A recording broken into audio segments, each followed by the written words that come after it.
ഗാർഹിക പീഡന കേസുകൾ വർദ്ധിക്കുന്നതിൽ ആശങ്കയുണ്ടെന്ന വനിതാ കമ്മീഷൻ അംഗം വി.ആർ. മഹിളാമണി.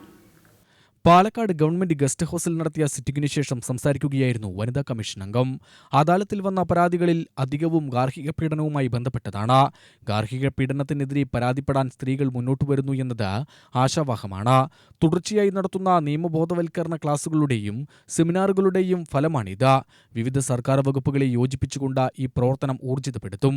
കുടുംബ പ്രശ്നങ്ങളിൽ സ്ത്രീകൾ കാണിക്കുന്ന സഹന മനോഭാവം പുരുഷന്മാർ മുതലെടുക്കുന്നുണ്ട്. എന്നാൽ സമൂഹത്തിൽ ചെറിയ തോതിലെങ്കിലും മാറ്റം പ്രകടമാണ്. ഇത് ആശാവഹമാണ്. ഹയർ സെക്കൻഡറി അധ്യാപകർക്കിടയിലെ അഭിപ്രായ വ്യത്യാസങ്ങൾ സംബന്ധിച്ച പരാതി ലഭിച്ചിരുന്നു. പാഠ്യേതര പ്രവർത്തന മികവിലുമാകണം അധ്യാപകരുടെ ശ്രദ്ധയെന്നും അനാരോഗ്യകരമായ പ്രവണതകൾ വളരാൻ അനുവദിക്കരുതെന്നും വനിതാ കമ്മീഷൻ അംഗം പറഞ്ഞു. ഇതിനു പുറമെ വസ്തുസംബന്ധമായ തർക്കങ്ങളും കുടുംബ പ്രശ്നങ്ങളും അദാലത്തിൽ പരിഗണിക്കാനായി വന്നു. സിറ്റിംഗിൽ 7 പരാതികൾ തീർപ്പാക്കി. 2 പോലീസ് റിപ്പോർട്ടിനയച്ചു. 5 പരാതികൾ കൗൺസിലിംഗിനയച്ചു. 18 അടുത്ത അദാലത്തിലേക്ക് മാറ്റി. അദാലത്തിൽ പങ്കെടുക്കേണ്ട 8 പേർ ഹാജരായില്ല. ആകെ 40 പരാതികളാണ് പരിഗണിച്ചത്. അഡ്വക്കേറ്റ് ഷീബ രമേശ്, കൗൺസിലർ ജിജിഷ ബാബു എന്നിവരും സിറ്റിംഗിൽ പങ്കെടുത്തു. UTV news, Palakkad.